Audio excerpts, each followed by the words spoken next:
ফেরেশতারা ওই জিনিসে কষ্ট পায়, মানুষ যেই জিনিসে কষ্ট পায়। ও দোস্ত, মানুষের সামনে যদি ঝগড়া করা হয় তার কষ্ট লাগে, যদি কোনো ব্যক্তি ধূমপান না করে ওই ধূমপানকারীর সামনে যদি ধূমপান করা হয় তার বিরক্তি লাগে, লাগে কি লাগে না? এই জন্য মসজিদে যে ফেরেশতারা থাকে ওই মসজিদের আশেপাশে ঝগড়াওয়ালা থাকা যায় না এবং বিড়ি খানেওয়ালা থাকা যায় না, কারণ মসজিদের আশেপাশের বাড়িওয়ালা যদি ঝগড়া করে বেপরদায় চলে এবং সাউন্ড দিয়ে যদি টেলিভিশনে গান শোনে ওই পরিবার ধীরে ধীরে গরিব হবে, বিপদ মুসিবতে থাকবে এবং এই পরিবার বংশ ধ্বংস হয়ে যাবে। হুজুর দিয়ে দোয়া করেও ঠেকানো যাবে না। এই জন্য যারা মসজিদের আশেপাশে আছেন সাবধান, আওয়াজ যেন এত উঁচু না হয়, মাবের যেই আওয়াজ মুসল্লিদের কানে যায় ওই ঘরের মধ্যে যেন ওখানে টেলিভিশন না থাকে, যার যেই কানের আওয়াজ মসজিদে গিয়ে পৌঁছে। আশেপাশে যেন বিড়ি আর সিগারেট এমন ব্যক্তিরা না খায় যেই ধোঁয়া মসজিদে গিয়ে দুর্গন্ধ সৃষ্টি করে, এমন যদি কারোর দ্বারা ঘটে ওর কপালে শনি আছে, কথা কয় না। হ্যাঁ দোস্তরা আমার, আল্লাহ রাব্বুল আলামিন এই জন্য বললেন মসজিদ কারা নির্মাণ করবে, মসজিদ আবাদ কারা করবে? ইন্নামা ইয়ামুরু মাসাজিদাল্লাহি মান আমানা বিল্লাহি ওয়াল ইয়াউমিল আখির ওয়া আকামাস সালাতা ওয়া আতাজ যাকাতা ওয়া লাম ইয়াখশা ইল্লাল্লাহ ফাআসা উলাইক আন ইয়াকুনু মিনাল মুহতাদিন। আল্লাহ তাআলা বলেন যাদের মধ্যে 5টা গুণ থাকবে, এই 5 গুণে গুণান্বিত এরা ইব্রাহিম খলিলুল্লাহর গুণে গুণান্বিত হবে। আর ইব্রাহিমের গুণে যারা গুণান্বিত হবে ওরাই মসজিদের মুতাওয়াল্লি হবে, ওরা মসজিদ কমিটির সদস্য হবে, ওরা মসজিদের দানকারী হবে, ওরা মসজিদের নামাজি হবে। 1 নম্বর ঈমান, নম্বর 1 কি বলেন না ভাই? ঈমান। ঈমান মানে হলো বিশ্বাস করা, আল্লাহর উপরে ঈমান আনা, আল্লাহর উপরে বিশ্বাস করা। বিশ্বাস ছাড়া নিঃশ্বাস কখনো চলে না, চলে নাকি? স্বামী স্ত্রীকে বিশ্বাস করে, স্ত্রী স্বামীর উপরে বিশ্বাস করে, ইমাম মুক্তাদির উপরে বিশ্বাস করে, মুক্তাদি ইমামের উপরে বিশ্বাস করে, কথা বলে না? দোকানদার ক্রেতার উপরে বিশ্বাস করে, ক্রেতা দোকানদারের উপরে বিশ্বাস করে, শাসক যারা এরা জনগণকে বিশ্বাস করে, জনগণ শাসকদেরকে বিশ্বাস করে। কিন্তু মারাত্মক ঘটনা হলো কেউ বিশ্বাস রাখে না, কথা কয় না? 2 নম্বরই হয়েই যায়, কথা কয় না? ইমামের দ্বারাও হয়, মুক্তাদির দ্বারাও হয়, শাসকের দ্বারা শুধু হয় না, কথা কয় না? শাসকের দ্বারা 2 নম্বরই হয় না।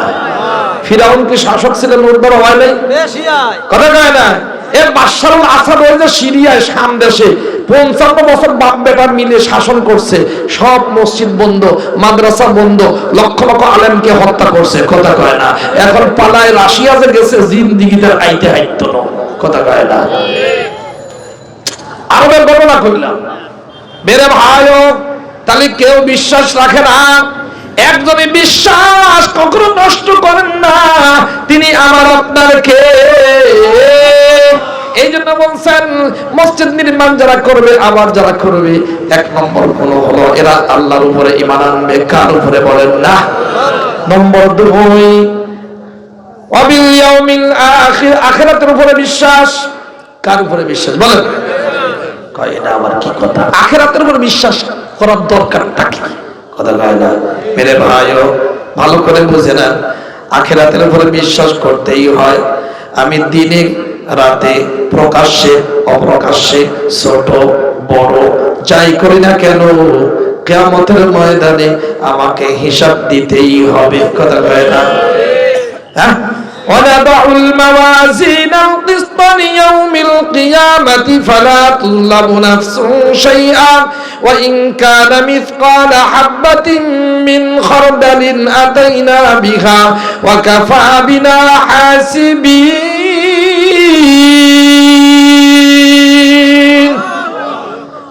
আমার তো অসুস্থতা, আপনারা কইছেন কোরআন তেলাওয়াত করতে, আমি তো ওয়াজের মধ্যে কোরআন তেলাওয়াত করি মাশাআল্লাহ। এটা আল্লাহর দান, আল্লাহর মেহেরবানি। আপনাদের খারাপ লাগতেছে?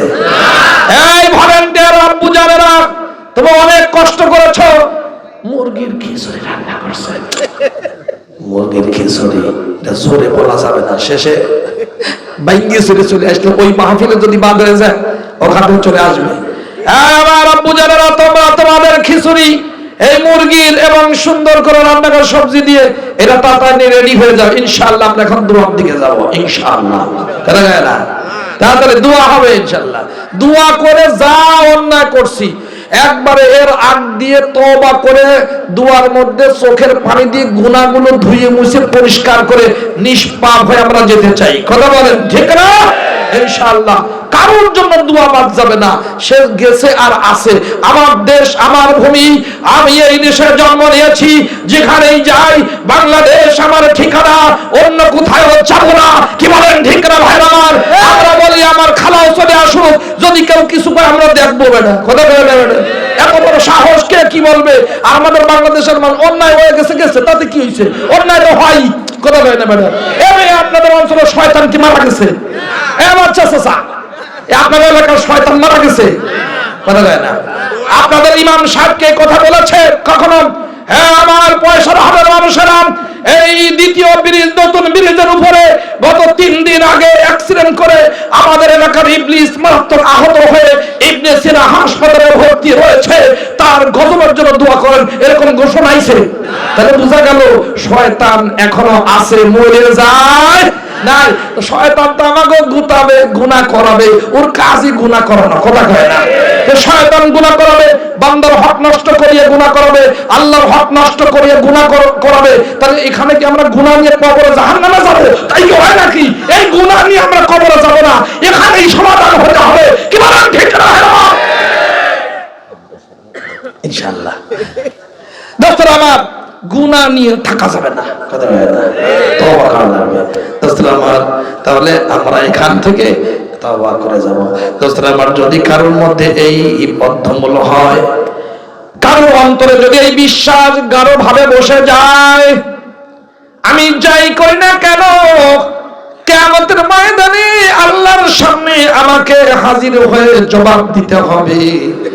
দুনিয়ার গোয়েন্দা বিভাগকে ফাঁকি দেওয়া যায়, পুলিশকে ফাঁকি দেওয়া যায়, কিন্তু আমার মাওলারে কখনো ফাঁকি দেওয়া যায় না। এইটা যদি ভিতরে বসে যায়, ওই ব্যক্তি অফিসে আদালতে কখনো 2 নম্বরই করতে পারে। কথা বলে না? বলে রাতের অন্ধকারে কখনো 2 নম্বরই করবে না। গেছে গোসল করতে সকালবেলায়, আর একজন বানার দুয়ার পাচ্ছে, আর একজন একটা মাছ নিয়ে চলে আইছে, এটা কখনো করবে না। কথা কয় না? সকালবেলা গেছে বাথরুম সারতে, তা কোথায়? বাথরুম তার বাড়িতে নাই, গেছে খেতে। আসার সময় আরেকজনের খেসারির শাক, মটরের শাক তুলে নিয়ে চলে আইছে। এইরকম তুলার লোক তো আপনাদের পয়সার হাতে নাই। কথা কয় না? আর একজনের জাংলার থেকে লাউ কদু তুলে নিয়ে চলে আইছে। এই নিয়ে মনে করছে কেউ দেখলো না। দোস্তরা আমার, যেই হাত দিয়ে আমি অন্যায় করলাম, এই হাতের শক্তি কে দিয়েছেন বলেন না? আল্লাহ তাআলা এই হাত অচল করে দিতে পারেন কি পারেন না? কত মানুষের হাত অচল করে দিয়েছেন, জবান বন্ধ করে দিয়েছেন। কথা কয় না? এ ভাই, আমার এলাকার এমপি একজন বুড়া মানুষ শাক বিক্রি করে, তারা বলছে এই বুড়া মিয়া তুমি এখানে বসছো কেন? বাজান রে, শাক বিক্রি করবো, ময়দা কয়টা কিনবো, যাও রান্না করে বাচ্চাদের খাওয়াবো, নাতিপুতি আছে। দিছে একটা লাথি। লাথি যখন মারছে, ওই বুড়া মিয়া সাদা দাড়িওয়ালা আল্লাহরে বলছে, আল্লাহ আমার আর কিছু নাই, তুমি আমার সামনে তোমার বিচারটা দেখায় দাও। 5 মিনিটও যায় নাই, ওর জবান বন্ধ হয়ে গেছে, আর খোলে না। আপনার নাম বললে চেনবেন, আমি নাম বলবো না। দোস্তরা আমার, আখিরাত দূরে যদি মনে হয়, এ দোস্ত, যারা অন্যায় করে, 2 নম্বরই করে, জুলুম করে, যারা নিজের বোনকে সম্পত্তি থেকে বঞ্চিত করে দেয়, ফুফুকে দেয় না, নিজের মেয়েকে সম্পত্তি না দিয়ে ছেলের নামে সব লিখে দেয়, এবং 2-4 জন 2 নম্বরই বাবা আপনাদের কোটালি পাড়ায় আছে না নাই? কথা কয় না? এ ভাই, ও মা, অনেক বাবা বলে, ও মা তোমার চেহারা ভালো না, তোমাকে বিয়ে দিতে 3 লাখ টাকা খরচ হয়ে গেছে, এই জন্য মিরাসি সম্পত্তি চেয়েও না। কথা কয় না? বলেন তো ভাই, মেয়েকে বিবাহ দিয়া এইটা বাপের দায়িত্ব নাকি পাড়ার মানুষের দায়িত্ব? এ ভাই আপু, মেয়েকে বিবাহ দিও, এটা যদি বাপের দায়িত্ব হয়, 3 লাখ কেন 3 কোটি টাকাও যদি খরচ হয়, নিজের উত্তরাধিকারের সম্পত্তি একটা সুই থেকেও মেয়েকে বঞ্চিত করা যায় যে নাই। কথা কয় না?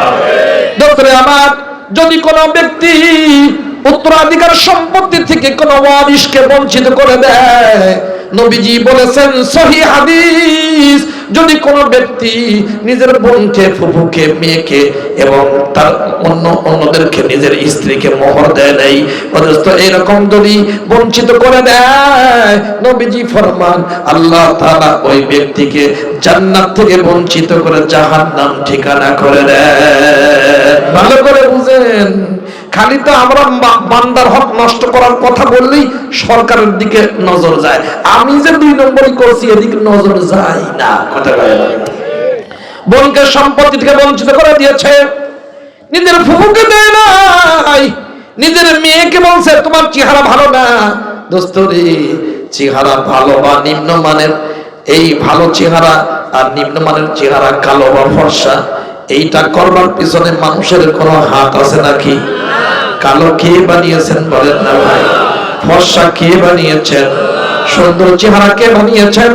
তাহলে যেখানে মানুষের কোনো হাত নাই, আল্লাহ তাআলা বানিয়েছেন, ওই বিষয়টি যদি কেউ তিরস্কার করে, কেউ যদি ঠাট্টা করে, বিদ্রুপ করে, তাহলে তার আমল নামায় সাথে সাথে কবিরা গুনাহ লেখা হয়। অনেক বোন আছে, অনেক মা আছে, বান্ধবীর সাথে যখন গল্প করে তখন বলে, বান্ধবী বুবু তোমার স্বামী কত সুন্দর দেখা যায়, সেজে গুজে যখন রাস্তা দিয়ে যায় মনে হয় সব মহিলা পাগল আসমান ভাঙ্গে পড়ে, কিন্তু আমার কপালে কালা ভূতের মতো স্বামী মেলছে। কথা কয় না? আবার অনেক বন্ধুরা আরেক বন্ধুর সাথে গল্প করে, কয় ভাই রে ভাই তোর স্ত্রী কত সুন্দরী, সেজে গুজে যখন যায় সব যুবকরা কুত্তার মতো তাকায় থাকে, কিন্তু আমার ভাগ্যে কি মিলছে রে, বৈশাখ মাসের মেঘও ফেল এমন কালির ঘরের কালি। কথা কয় না? এ ভাই, কালো কে বানাইছেন বলেন না? যেখানে মানুষের কোনো হাত নাই, এইভাবে যদি কোনো ব্যক্তি কালো ব্যক্তিকে তিরস্কার করে, ঠাট্টা করে, বিদ্রোহ করে, যদি তাকে ইনসাল্ট করে, তার আমল নামায় কবিরা গুনাহ লেখা হয়। কবিরা গুনাহ মানে কি? ছোট গুনাহ? কবিরা গুনাহ মানে বড় গুনাহ। যদি তওবা না করে, এই একটা কবিরা গুনাহ একজন জান্নাতি মানুষকে জাহান্নামে নিয়ে যাবে। বুঝেন ভালো করে? এজন্য খবরদার এটা বলা যাবে না, কেন যত কালো ওরা জগতের ভালো, ওরা সবাই বিলালি কালার নিয়েছে। কথা কয় না? কি কালার বলেন না?